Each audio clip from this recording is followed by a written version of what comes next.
தற்கொலை நகரமாக தமிழ்நாடு விளங்குகிறது. கேபிட்டலா இருக்கு, சூசைடல் கேபிட்டல் தமிழ்நாடு இருக்குன்றதுல. அதனாலதான் என்ன பண்ணிட்டான், ஹிந்து உடனே அனலைஸ் பண்ணிட்டான்.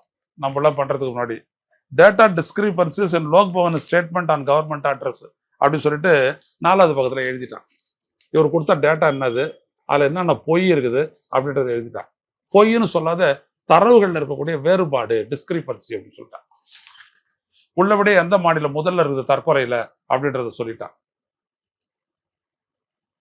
எங்க வந்துட்டு நிறைய கேஸ் போட்டிருக்கிறாங்க, எது அந்த போதைப் பொருள் பிடிப்பு அப்படின்னு, எல்லா மாநிலத்திலும் இன்க்ரீஸ் ஆகுது. தமிழ்நாட்டிலையும் நிறைய பிடிச்சி கேஸை போட்டிருக்கிறாங்க. எல்லாத்தையுமே எல்லா டீட்டெயிலும் போட்டிருக்கிறான் ஃபுல்லா. இன்னைக்கு பாத்தீங்கன்னா முரசொலி எடுத்து பாருங்க. இன்னைக்கு இன்னும் தமாஷு எல்லாம் அவர் சொல்லிட்டார், 8800 கோயில்கள்ல நாங்க அறங்காவலரை நியமிச்சிருக்கிறோம். அடி அடி நடிக்கிறான். எம்எஸ்எம்இ நாட்டிலேயே இதுதான் அதிகம். எம்எஸ்எம்இ பத்தி இவனு போட்டிருக்கான். நாட்டிலேயே நிறைய எம்எஸ்எம்இ இருக்கிறது தமிழ்நாட்டில் தான். அதாவது சிறு குறு நடுத்தர தொழில்கள் நிறைய ரெஜிஸ்டர் ஆயிருக்கிறது தமிழ்நாட்டில் தான். அழிக்கிறதுல மோடி சிறந்தவராக இருக்காரு, ஆக்குறதுல தமிழ்நாடு நல்லா இருக்கு.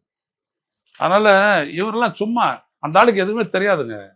அவர் பாட்டுக்கு பால் பாயாசம் குடிச்சிட்டு உள்ள இருக்கிறவர் திடீர்னு வந்துட்டு 10 பேர் சொல்லக்கூடிய ஒப்பீனியன் வந்து சொல்லிட்டு இருக்காரு. நான் என்ன கேட்கறேன்னா, தமிழ்நாடு அரசுக்கு கொடுக்க வேண்டிய வரி பகிர்வை கொடுங்க. 9% வரியை கொடுக்குறோம், 4% தான் எங்களுக்கு தரிங்க. 9% கொடுத்துட்டு பாருங்க அப்புறம் என்ன ஆகுதுன்னு. எவனுமே இந்தியா ஒத்துக்க மாட்டான். தமிழ்நாடுன்றதான் ஓ தமிழ்நாடு ஸ்டேட் இந்தியா அப்படிதான் சொல்லுவான். அப்படி எல்லாரும் இங்க வந்து விடுவாங்க. இதான் உண்மை. ஸோ இவரெல்லாம் வச்சுட்டு ஒண்ணுமே பண்ண முடியாது. ஸ்டாட்டிஸ்டிக்ஸ் வச்சுட்டு ஒன்றும் அசைக்க கூட முடியாது உங்களால. ஏன்னா அந்த நாட்டில் படித்தவங்களுக்கு மத்தியிலேயே வந்துட்டு பிஜேபியா திமுகவானா திமுக தான் அப்படின்னு சொல்லிட்டு போயிட்டாங்க இன்னைக்கு. காரணம் என்னன்னா, பல விடயங்கள்ல டிஸ்சர்னிபிள் தான், நல்ல கண்ணுக்கு தெரிஞ்ச மாதிரி பாதுகாப்பு, சமூக ஒற்றுமை, சுதந்திரமா நீங்க இருக்கலாம். பெங்களூர்ல பாஜக ஆட்சி இருந்த போது ஒரு ஆணும் பொண்ணு பேசியிருந்தாங்கன்னா உடனே ஒரு சங்கி கூட்டம் ஒரு 4 பேர் வந்துட்டு பல்லாறு பொண்ணை ஒரு அறை ஆணை ஒரு அறை விடுவாங்க. போடா வீட்டுக்கு அப்படின்வாங்க. சும்மா வீட்டுக்குள்ள ஒரு முஸ்லீம் குடும்பம் வந்துட்டு நமாஸ் படிச்சதுன்னு அவளை பேர் தூக்கி எடுத்துட்டு போலீஸ்ல உட்கார ஸ்டேஷன்ல உட்கார வச்சுட்டான். எங்க உத்தரப்பிரதேசத்துல. தமிழ்நாட்டுல எல்லாம் சாத்தியமா?